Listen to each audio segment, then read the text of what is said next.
Hello and welcome back to the Lift Your Life podcast, and it is a special one today with a special person. Oh, I'm talking about myself, but no, it's okay. No, you're talking about me. Definitely talking about you. I am joined by the amazing, wonderful, gotta keep it sweet, Laura. And today we are going to be talking about Laura's journey from right back, not like fresh out the womb right back, when she first got into fitness and how she has become the person she is today. You know, going from starting with a lot of fad diets, yo-yo dieting, to now being in a position where she is helping women to break free from that herself. And it's quite cool saying that, isn't it? Yeah, it is. Pretty cool. So we don't need to do the whole like Laura introduce yourself fun fact crap. We've done all that. We've done plenty of episodes. We've done a few podcasts. We've done a fair few podcasts in our time. So if you don't know much about me, then just go and listen to the other ones. Yeah. There's probably about 4 or 5. Oh, there's a good few because we've done all the Q&A ones as well, which you've talked about some of your story there. But I just wanted a place where people could come and listen to your full journey and the highs, the lows, the mistakes, and just what has made you the person that you are today and the coach that you are as well. So let's go right back to the first time you can remember fitness, dieting being a part of your life. Do you remember when that was? So I remember like the first few times I went to the gym. Okay. But I wouldn't say this is when it became part of my life, but it's quite a funny story, so I'll start there. Always share with a funny story. So Always. When I think I was still in high school, so I must have been like, we do years different in Scotland, don't we? I don't know, do you do everything different in Scotland? So I was in like 4th year maybe, which is like, so you finish the last year in high school is 6th year. Okay. So I was like two or 3 years before that. And we used to go to this club on a Friday night, and it was like this sort of like activity club. And one of the activities was you could go to the gym. Okay. So we're like, oh yeah, like let's be cool. We were like, what, 15 maybe at the time. Okay. Like, we're gonna go to the gym. So then we'd like go down to the gym and be like, oh, this is really good. Like, let's go on the bike for like 10 minutes, and then that was it. And then they started doing like a not a kids thing, but like a younger people's gym thing on like a Saturday morning at like 9 a.m. or something. So we started going to that, and it was like an hour you were allowed in the gym. And then so we'd go there, and then across the road was a McDonald's. So then we'd go to McDonald's, obviously, because like, you know, what else would you do? Obviously. So yeah, like we'd probably spend about like 20 minutes on a piece of cardio kit. Rest of the hour we'd just be like fanning about, really, like that's it. And then we'd go treat ourselves to McDonald's because we worked so hard, super hard, that we just deserved that McDonald's afterwards, you know. So burning about 150 calories to have a 1,000 McDonald's. Yeah.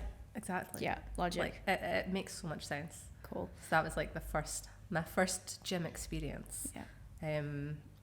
But when I actually started going to the gym to like try and make changes, lose weight, I think I was 18 actually. Okay. So I joined a pure gym, and I got, you know how like gyms you'll get like phone calls from like the staff when you first join a gym. I don't know, do you? Is that a thing? Yeah, like with like chain gyms, they normally do that so that like when you first join, they'll like phone you and ask if you want like like an induction sort of thing.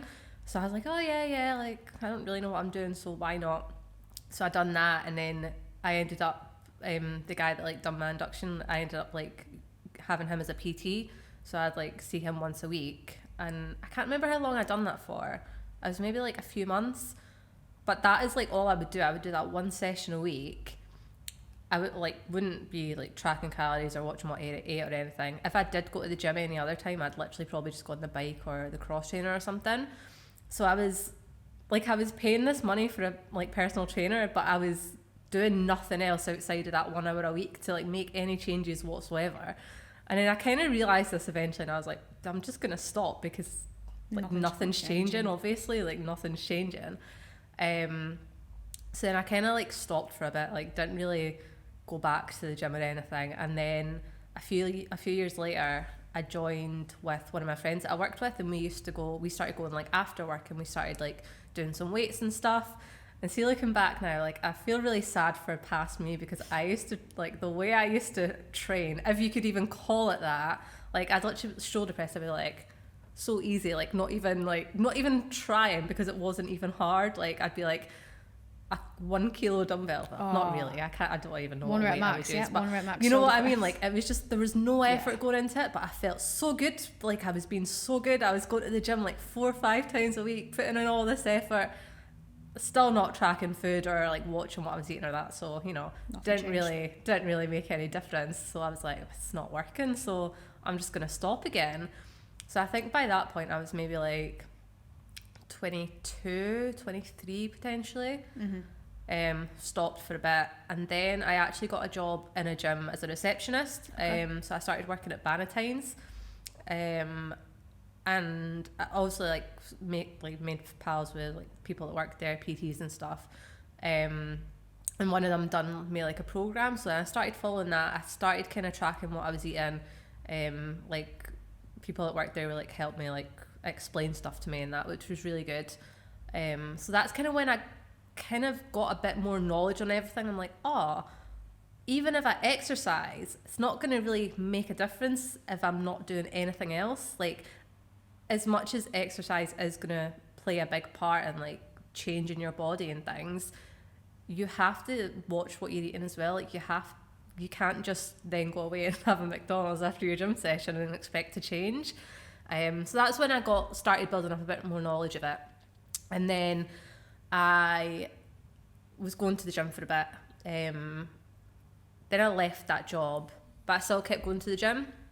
And I was like, like this is it. Like, I'm getting really consistent with it. Like, I'm going like quite a lot, like 4 or 5 times a week. I'm starting to really enjoy it as well, which I had never done in the past. Like, I never enjoyed it when I went before, but I was starting to really enjoy it. And then lockdown hit. We love lockdown. We do.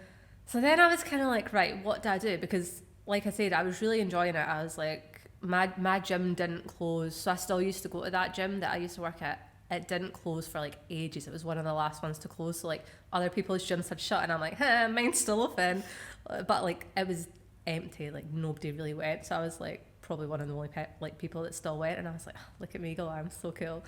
And then eventually, obviously, it shut, and then we were working from home, and I was like, right, I can either. Because I had started to like see changes. I had started making changes to myself, and like I enjoyed that. Like, it was really like something positive was coming out of it as well.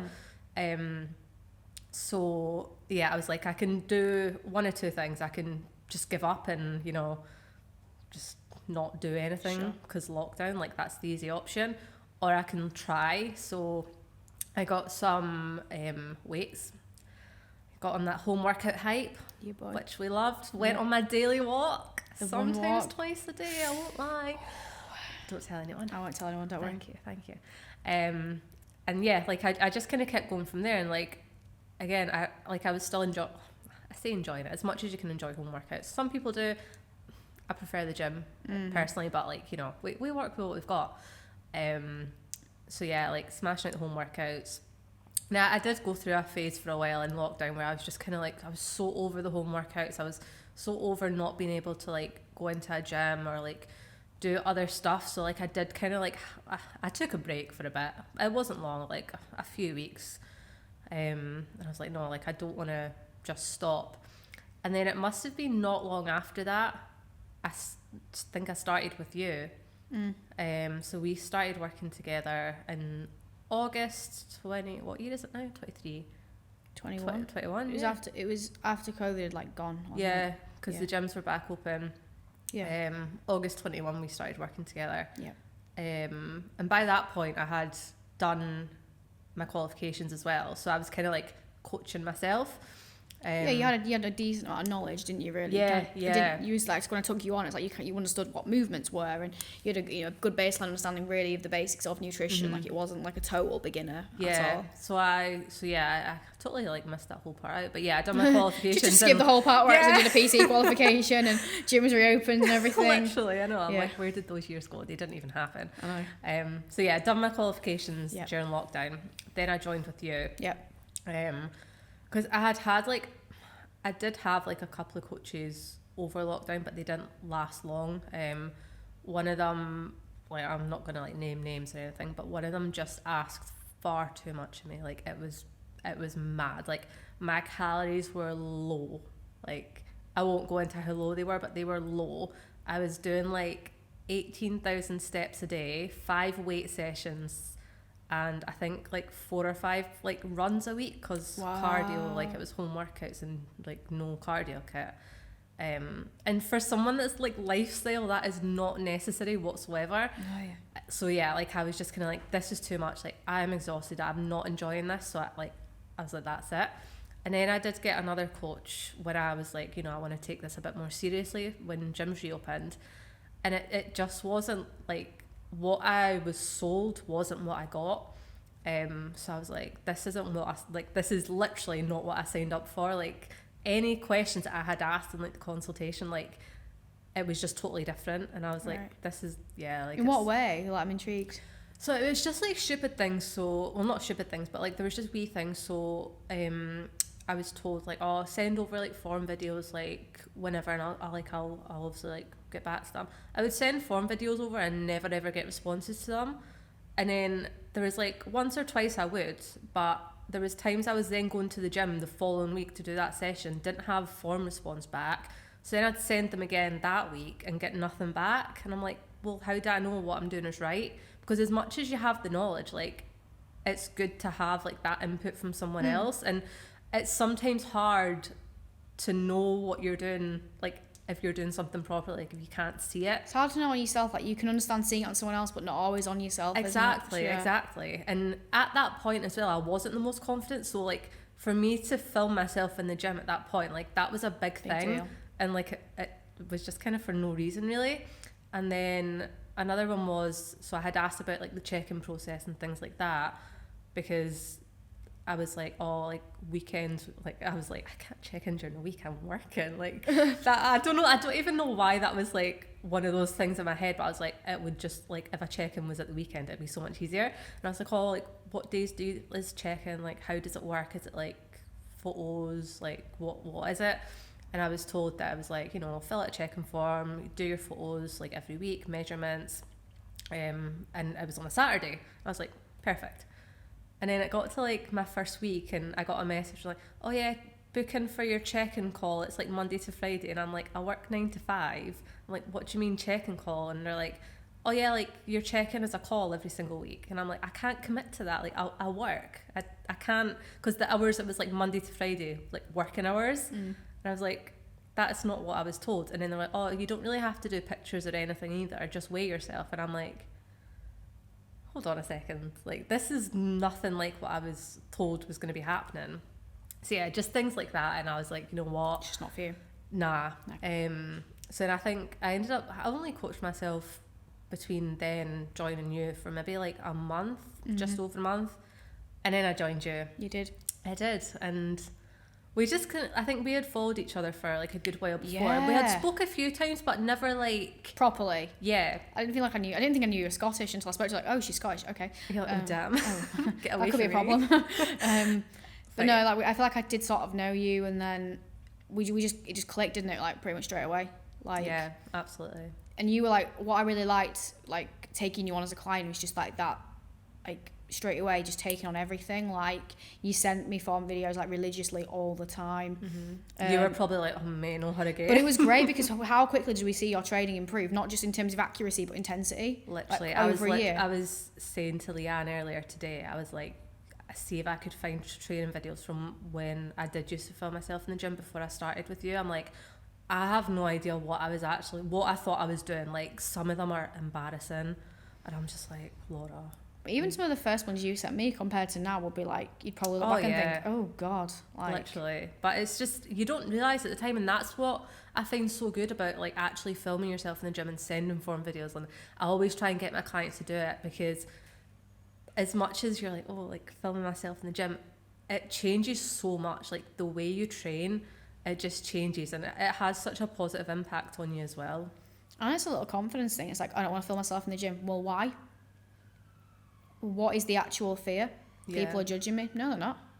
People don't care. People don't care. Like, I remember the first time I was like, oh, make sure no one's looking. Yeah. And I was like, I don't give a shit. Like, I remember I used to like prop my phone up against my water bottle, right? And I was like, this is not working. So I got like, I still do that. I got this wee tiny tripod. It was literally like, it was so small, and I was like, did you send me that? I think I remember you telling me like, I've got a tripod now. Potentially, yeah. I think I probably did.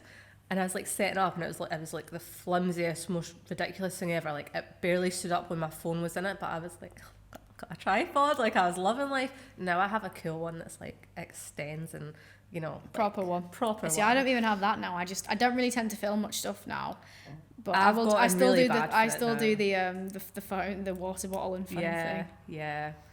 It's a good place to start though. It is a good place because to start. you can be quite discreet with it if you don't want like everyone knowing you're filming in the gym. You're just like propping up. I'm just putting my water bottle here. I think people know.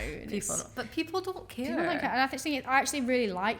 I mean, when people bring like the ridiculous sized tripods and put it in an annoying place where like it's getting in the way, that's just disrespectful. But when I see other people filming themselves in the gym, I think good on you, because you're doing that probably to try and better yourself in some way, to see, am I training into failure? Am I doing this accurately? And I really commend that. Yeah, 100%. Amazing. So you joined me. We initially did we dieted at first, didn't we? Yeah, so we dieted. So I started in August. We dieted until the November. So it wasn't long, because I had already dropped like quite a lot of weight before that.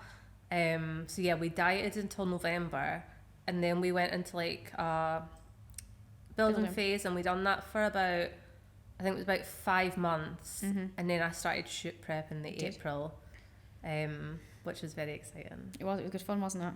Yes, most of the time. Most of the time. Most of the time. Until I went on holiday.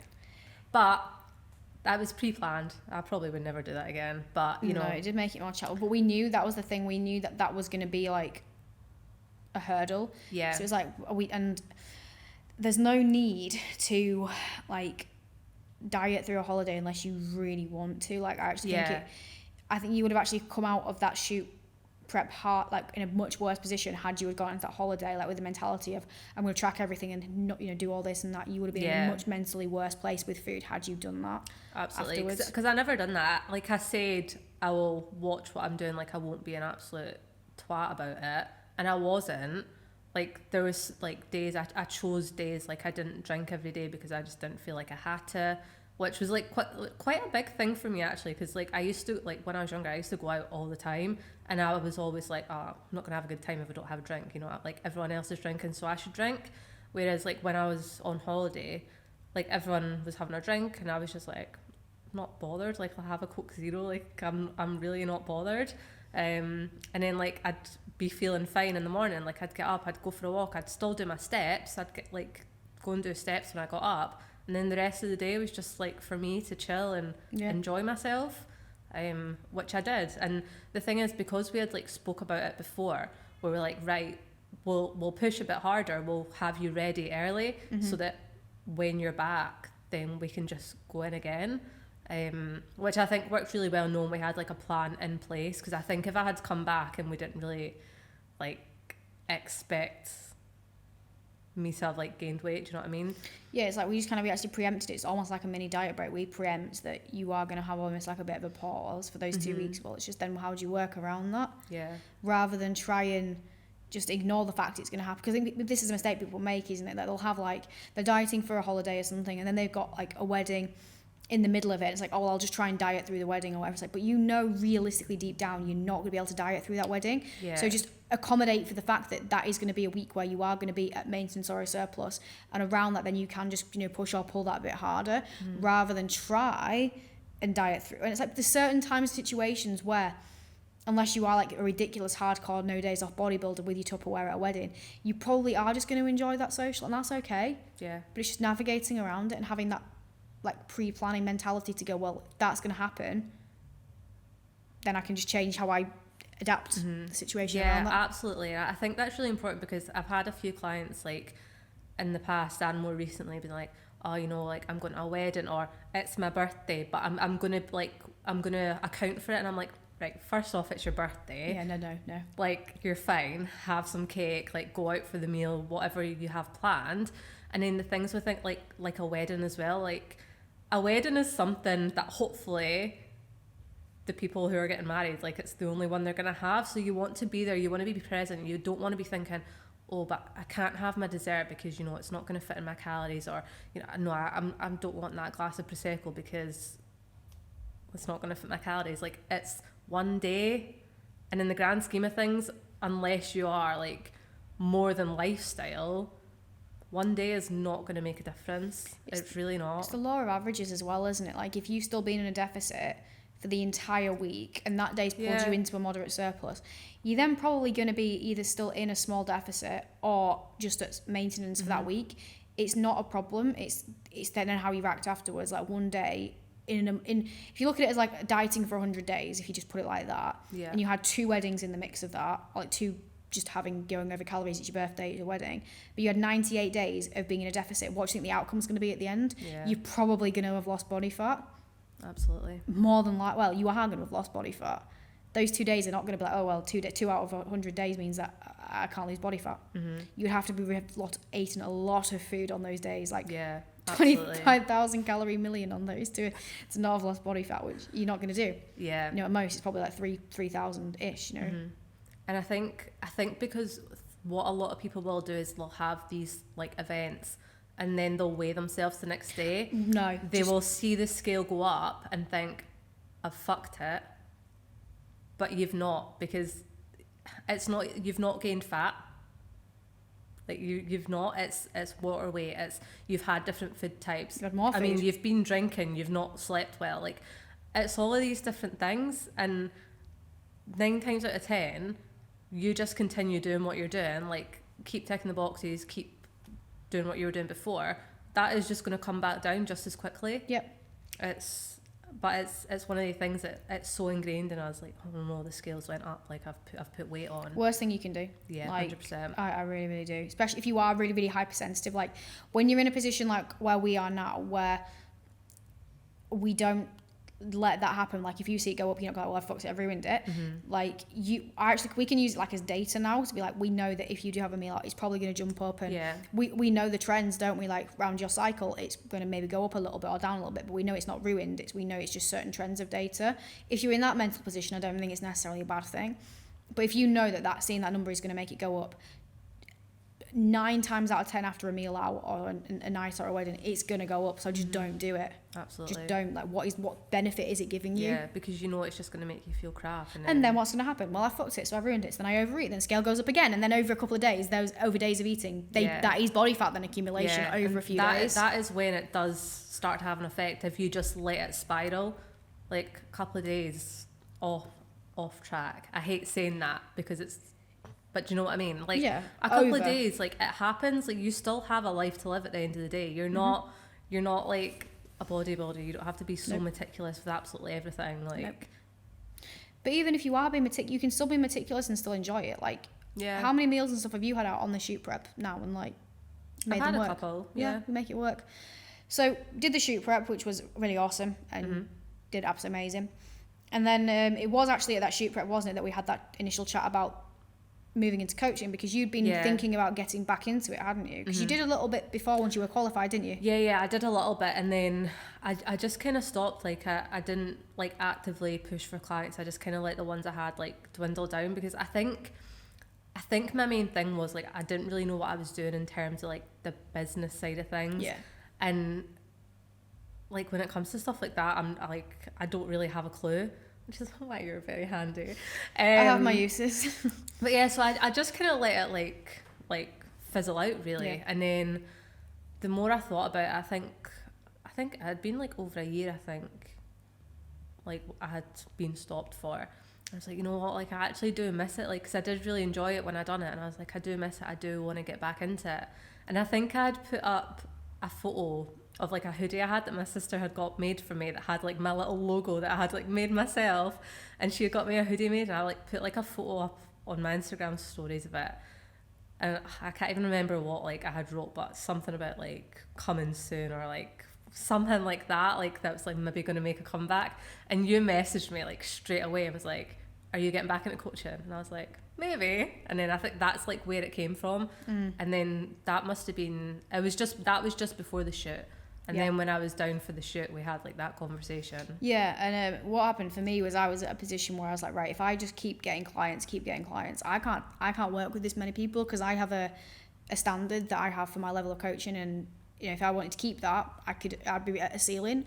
So like, right, what happens if I do just keep getting clients? What's the next step for me? And I'd spoken with like a few people, and a few people said that the next step probably for you then is to expand your team. Either you've got to stop here, or you can take on 100 clients and be shit, or you need someone else. And I was like, well, I don't know if I want someone else. Like, this is my business. I like how I do things. And if I am going to take on someone, it has to be the right person. And I was like, I don't know anyone. Like, yeah. And then when I saw you put that, I know how well we've clicked together.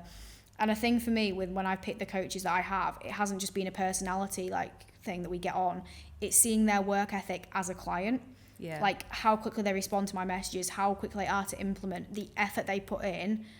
I'm like, if that's what they're like in their fitness endeavours, they are going to be the same as a coach. So that's when we just again made a sat down, didn't we? You were in my old flat. Yeah, all that freezing cold flat. It was sweaty hot. No, but that summer it was very hot. And I think we just sat down, didn't we, on a Sunday morning after I took you out for brunch. And yeah, because it was one of your anniversary present pretty much, wasn't it? Remember I paid for it, and they thought we were a couple. Oh my god, they thought we were a couple, because I was like, oh, it's our anniversary. She's like, oh guys, I was like, no, I'm menacing coaching anniversary. We're just like, oh, they don't understand. We can be for one day, it's fine. They could have gave us it for free. I know, but hey ho. So I just sort of pitched the idea, didn't I? Said I don't really know what I'm doing with it. If I'm being honest, it's not 100%, but it's maybe something I'd consider. Would you be up for it? And I think you were like, yeah. So I was like, right, I need to figure out how I need to do this then. So I just obviously like spoke to like people who helped me out, like my mentors, and they sort of explained how to do it. Because I know it sounds really silly, it's like just bring on a coach, but it isn't just as simple as bring someone. It's like, well, how do I train them? How do I get them, you know, I know you know how to do like the app and the check-ins, but how do you actually deliver that from your end? And like just the technical side of things, like payment structures, I had no idea. Yeah. And then obviously once I got all that out, I think I just typed it all up in a little Word document, sent you it over, and you were like, yeah, sounds good. I was like, right. Guess we're doing this then. I guess we should probably maybe do this then, really, didn't we? So it was quite fun. It happened so fast. It was like, August. Well, with the shoot was like around my birthday, so it was like I think it's like the 17th, 15th, 16th. It was like the 15th, 16th of July, yeah. It was and then like we announced it on, well, you've got the date, haven't you? 12th of August. 12th of August. Yeah. So within a month, it was like, okay, now I have a second coach. And I do remember it was funny with the announcement, wasn't it? Like so many people guessed. Yeah. So many people. I don't know how. Like, I feel like I am that person that's so oblivious to stuff like that. Like, see if it was somebody else that was going to be a coach with you, and you had like put up like, oh, announcement coming soon, I'd be like, oh, I wonder what it is. Like, I would not have a clue. Yeah. Yeah. And then we announced it, and it went down really well, didn't it? Like really well. There were so many people that were like, I knew it. Knew that was going to happen. I was sort of them like, did you though? Did you? Yeah. And then took on got a first few handful of clients, and it was just the rest been history, hasn't it? Yeah. So they say. So they say, and now you're at a very good number of clients. You know, we've grown it over time. But when we first took you on, it was with that knowledge, wasn't it, that you were still working full time. Yeah. Yeah. And I did say initially, like the goal eventually is, I want someone who can put the time, effort, and quality into the clients to the standard that I do. So that's where I want to get you to. One, because I know you're going to enjoy it and have the fulfillment from your end, but I know as well the quality will be there. Yeah. So that was always the long-term goal. We didn't put a time frame on it. I think I did actually say within the year. I think I said I want to do it within the year. Yeah. Smashed it. Which we did. How many months was it? September, October, November, December. So I handed my notice in June, so like 10 months? Yeah, so I smashed that. No, I finished in June. No, you about 10 months. About 10 months. But, so naturally it was quite easy to manage, I'm guessing, at first, when you had like 3, 4, 5 clients around the job. Easily slot it in. Yeah, and then it started to really pick up, really, didn't it, sort of after Christmas? After Christmas, yeah. So it was steady away, wasn't it? We were just adding like a client here and there over each month, and then the business naturally started to grow a bit more, and you got more clients in sort of January, February time. And I think it was actually when I was in Dubai that you messaged me saying that it's starting to feel you were starting to not like your job and feeling like things were getting quite tough and feeling quite burnt out, didn't you? Yeah, so like just for context, I worked in pensions, which is super Fun. exciting, but I worked a minimum 40-hour week in that job. Like sometimes I would do like 10 hours overtime a week, so I'd work a 50-hour week and then basically be doing coaching like near enough full time by that point, because I had like a decent amount of clients by then. It just became like it was going to become unmanageable if we kept going the way we were going. Like I genuinely would have had to say to you, like, Lucy, I can't take on any more clients because it's just far too much. And I could have had the option to try and go part-time at my job, but there was a lot of like hoops to jump through. They could have just turned around and said no. And I would have had to have waited, like, I think it's like 12 weeks you have to wait to get like approved or rejected. Yeah, so it wasn't going to solve the problem there and then. Yeah. No. And I had a problem because I was like, well, I don't really want to take on clients, and if I could take on 1 or 2 here and there, but if we had an influx and it was like 10, 15 and Laura's like, I can't take anyone on, I'm like, what do I do with these people? Because I don't want to turn people down because there's a reason they're coming to us, but I can't take them on. Yeah. So I was literally, I remember where I was at Train Beach Club in Dubai with my friends, and I got this voice note through from you. And then I was like to my friends who are coaches as well, I was like, what should I do? Like, and they were like, well, I don't know. What do you think you should do? I said, well, it's not just a big step for me, it's a bloody big step for you as well. Like, it's your business at the end of the day. Yeah, and I was like, mean? right. So like with the way that we had things structured originally, like to get you to a point where we could have done it, you would have had to have taken on a hell of a lot more clients. And it was this like awkward thing of, if we just keep going, she's going to burn out. So like something needs to change. So you were coming down anyway a few weeks later for the client photo shoot. Yeah. So you came down and we just sat down, didn't we? I was like, right, I've got an idea. It's a bit different. It's a bit of more of a risk from my end in terms of like the payment side of things, but I also would rather take a risk and you not burn out. Yeah, because I definitely was getting to that point. I saw 2 things happening. Either you're going to not take on any more clients, or you might even get to a point where you think, I can't, I'm full on burnt out and something's got to give. And I'm like, well, what if she just quit? And I'd be like, shit. Yeah. And I don't want that, because I feel like I've seen other people take on coaches, you know, friends, colleagues, and they've had issues, like problems. And I'm like, I've not had any of these. I've had someone who's shown up to like, whenever I've like, because I've been so disorganized with meetings and stuff. I'm like, Laura, can you do like in an hour's time? And you're like, yeah. You've come to them, you've sent, you know, everything I've asked you've done. Clients love you. You know, you've got clients staying with you for a long amount of time, getting really good results. You're so invested. So I was like, right, we need to change something here. So we had that chat. We came up with some things to do. Right, if you can get to, I think it was 20. Was it 20 clients or something like that? We can make this viable and let's do it. So we made that agreement, and then literally just after the shoot, we just had a really busy month of sign-ups and new people.